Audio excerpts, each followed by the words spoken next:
घर के अंदर नहीं आने दे रहे हैं। देविका उन्हें पुलिस में जाने की धमकी देती है, जिससे पूरे गांव में अफरा तफरी मच जाती है। तभी गांव का एक आदमी सरपंच को बुलाकर ले आता है।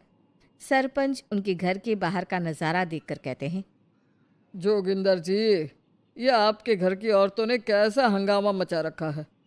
आपका घर तो संस्कारों की मिसाल था, लेकिन ये मैं क्या देख रहा हूँ। आपके घर की किसी औरत ने घूंघट नहीं कर रखा। सरपंच जी, हमारे घर की औरतों को इस देविका ने बहकाया है। हमने पहले ही इन सबको चेतावनी दी थी कि अगर ये घर से बाहर गई तो हम इन्हें घर में नहीं आने देंगे। अब ये देविका हमें धमकी दे रही है कि पुलिस को बुलाएगी।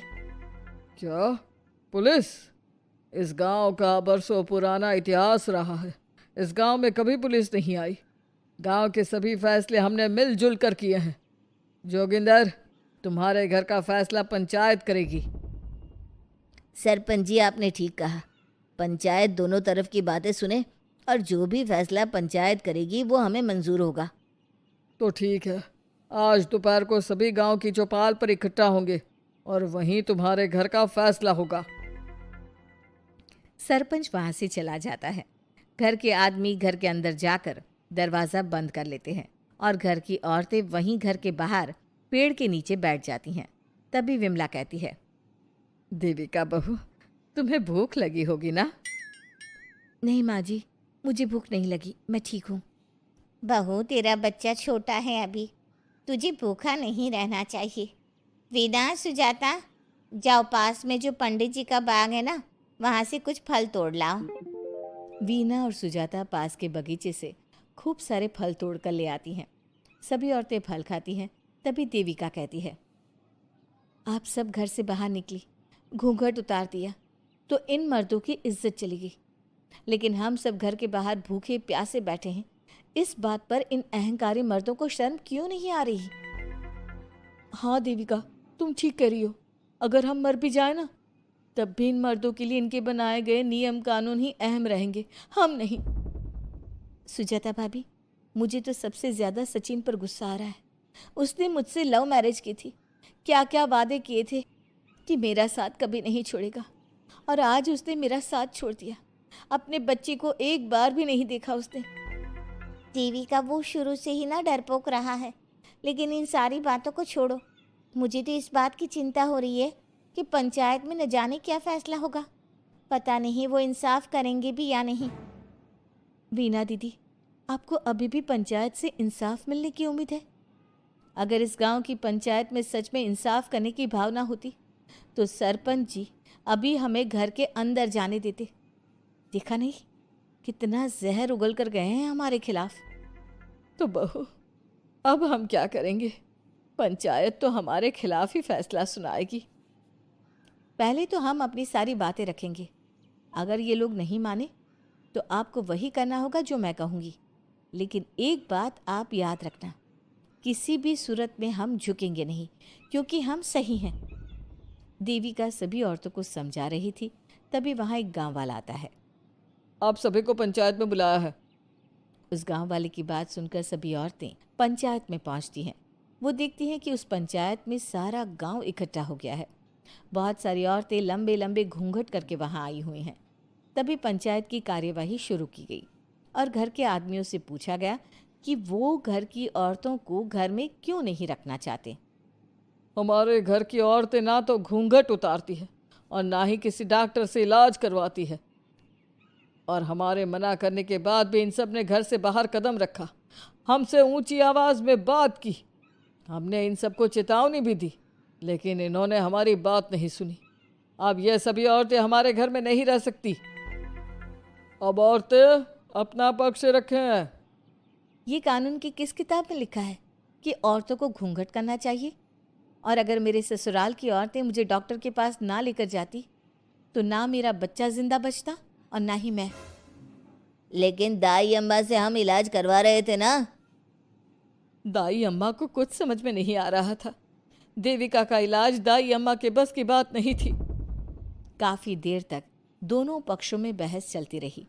दोनों एक दूसरे पर आरोप प्रत्यारोप लगाते रहे, लेकिन दोनों पक्षों की बात सुनने के बाद पंचायत ने जो फैसला लिया उसके लिए तो देविका पहले से ही तैयार थी।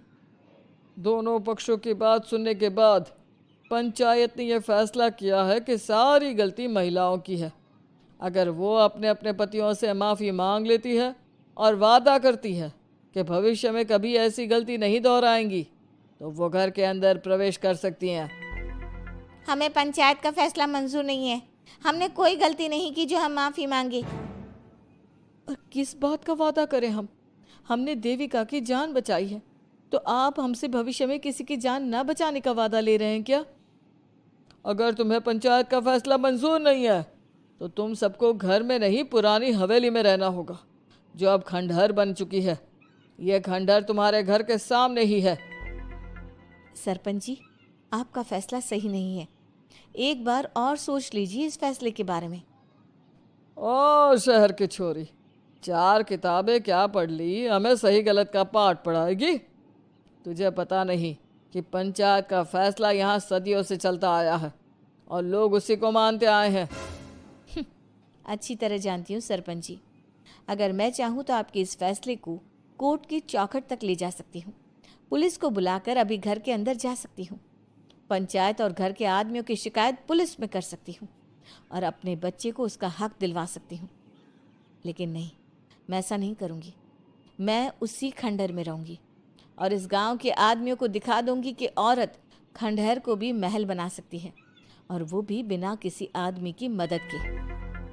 सारे गांव की औरतें देविका की बातें सुनकर हैरान हो जाती है। उनका जीवन घूंघट और घर के 4 दीवारी के बीच में ही था। कोई औरत अपने हक के लिए पंचायत से भी टकरा सकती है, ये बात उन्होंने पहली बार सुनी थी। अब देविका घर की औरतों के साथ खंडहर में चली जाती है। माँ जी, ये खंडहर तो काफ़ी पुराना है। भाभी, खंडहर पुराने ही होते हैं। मुझे तो डरावना भी लग रहा है। मैं डर की वजह से कभी इस खंडहर के आसपास भी नहीं आई, लेकिन मुझे क्या पता था कि एक दिन इसी में रहना पड़ेगा। ये तो टूटा फूटा भी पड़ा है। माँ जी, एक काम करते हैं, ये खंडहर तो काफ़ी बड़ा है, इसलिए एक हिस्से की साफ सफाई करके उसे ही रहने लायक बना देते हैं। बाद में धीरे धीरे पूरा खंडहर ठीक कर लेंगे। हाँ बहू, तुम ठीक कह रही हो। विमला भाभी और मैं इस खंडहर के टूटे हुए हिस्सों पर मिट्टी और ईंटें लगा देते हैं।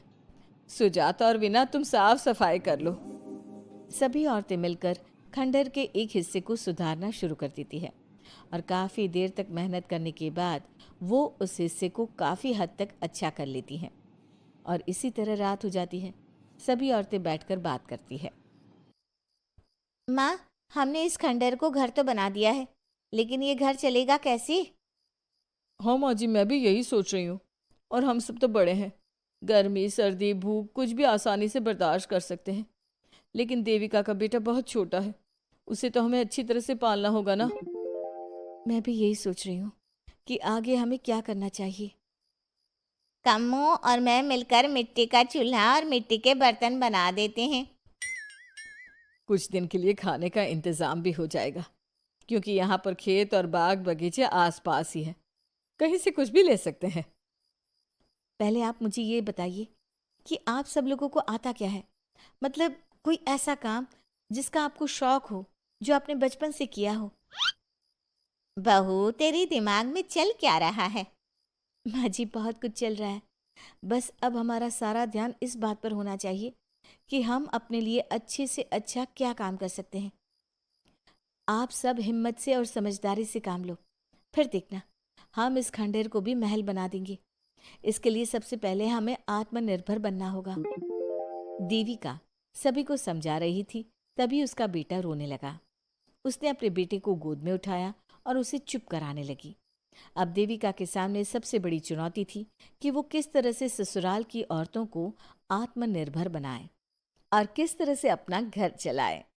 हमारे प्यारे दर्शकों, अब आप बताइए, देविका और घर की सभी औरतों ने अपने पतियों से माफ़ी ना मांगकर सही किया या गलत?